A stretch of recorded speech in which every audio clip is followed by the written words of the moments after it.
বন্ধুরা, কেমন আছো তোমরা সবাই? আশা করি সকলে অনেক অনেক ভালো রয়েছো। তো চিন্তার বিষয় হচ্ছে, মে মাসে যারা লক্ষ্মীর ভাণ্ডারের টাকা পাওনি, তো তারা কি করে এই মাসে লক্ষ্মীর ভাণ্ডারের টাকা পাবে, বা লক্ষ্মীর ভাণ্ডারের টাকা কি সত্যিই বন্ধ হয়ে গেল?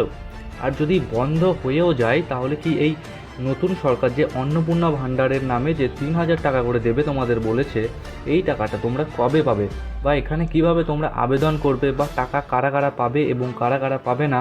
তো এই নিয়ে আজকের এই ভিডিওটা। তো ভিডিওটা তোমরা শেষ পর্যন্ত দেখো, তাহলে আশা করি তোমাদের যে ডাউটগুলো রয়েছে সব কিছু ক্লিয়ার হয়ে যাবে, যে তোমরা এই মাসে লক্ষ্মীর ভাণ্ডার অর্থাৎ তোমরা অন্নপূর্ণা যোজনার এই যে 3,000 টাকা, এটা পাবে কি পাবে না। ঠিক আছে, তো চলো ভিডিওটি শুরু করা যাক। তো এখানে দেখতে পাচ্ছ অন্নপূর্ণা ভাণ্ডার 3,000 টাকা কারা পাবেন। রাজ্যে নতুন বিজেপি সরকার গঠনের পর চালু হতে চলেছে অন্নপূর্ণা ভাণ্ডার প্রকল্প। এই প্রকল্পে রাজ্যের মহিলারা মমতা সরকারের লক্ষ্মীর ভাণ্ডারের দ্বিগুণ অর্থাৎ মাসে 3,000 টাকা করে পাবেন। তো জেনে নিন এখানে কিভাবে আবেদন করবেন। বিজেপি সরকার ক্ষমতায় আসার আগে থেকেই একাধিক প্রতিশ্রুতি দিয়েছে। সমাজের সকল মা বোনেদের আর্থিক দান, স্বাস্থ্য সীমা সংক্রান্ত নানান প্রকল্প নিয়ে আসার কথা জানিয়েছে। এবার সেই সকল প্রতিশ্রুতি নিয়ে নতুন এক চমক।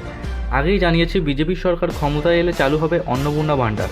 রাজ্যের মা বোনেদের জন্য চালু হতে চলেছে এই ভাণ্ডার।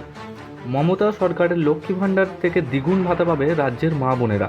মাসে মিলবে 3,000 টাকা। এতদিন মমতা সরকার চালু করা লক্ষ্মী ভাণ্ডারে মিলত 1,500 টাকা।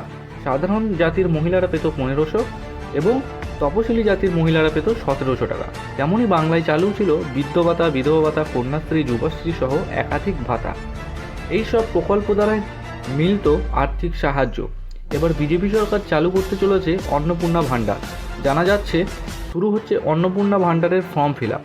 এখন প্রশ্ন হলো, এই ভাতা পেতে কী যোগ্যতা প্রয়োজন, তেমনই কীভাবে এখানে আবেদন করবেন। এখানে আগেই বলা হয়েছে যে এই ভাতা পাবেন সকলে।